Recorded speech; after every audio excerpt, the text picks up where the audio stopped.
हाँ बादशाह, लागे से कि हमारी आंख पर से तू ओढ़, तेरी आंख पर से हमने ओळख सकता। 2 साल से मेरा कर नहीं आया ना, इसलिए बोला कि तू अजमल का पुत्र है, आज मेरा कर देने के लिए उधर आया है ना।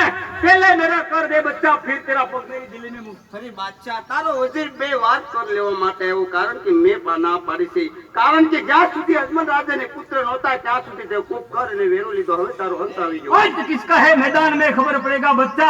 तेरा दादा राजा रण सिंह वो मेरी दिल्ली में आकर कर देता है, तेरा बाप अजमल वो मेरी दिल्ली में आकर कर देता है। तू उसका पुत्र है ना, तो क्यों मेरा कर नहीं देगा? एक कर लेने की हिम्मत मेरे पास है पुत्र। अरे बादशाह, दादा राजा रणसिंह तने कर देता हશે, પિતા અજમલ રાય દેતા હશે, કારણ પોકરણગઢની ગાદી પર બિરાજમાન થવાનો છું, તને કર નહીં મળે તો વચ્ચા થઈ જા। मैदान में अरे बादशाह, कરની વાત तो कर, पासे रे ते मारी बहन सुमानी शा माटे? तेरी बहन को इसलिए लुटा, तेरा होता है तो सब मेरे मुसलमान में, तेरे हिंदू में। अरे बादशाह, तारो अभिमान से राम के रहीम के एक से बादशाह शा माटे को अभिमान उतर करशो? मैदान में बच्चे। अरे बादशाह, जो तने समजाવું છું, મારી બેન ને તે લૂંટી છે, મારા શરણમાં પડી જા, તને ક્ષમા કરું છું। तो नरक साला दिल्ली में आकर सुला मुझ पे धमकाता है। अरे बादशाह, तने समजाવું છું, તું સમજू છો, કારણ કે દિલ્હીગઢ બાદ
રામદેવ, હું તમારી ધર્મની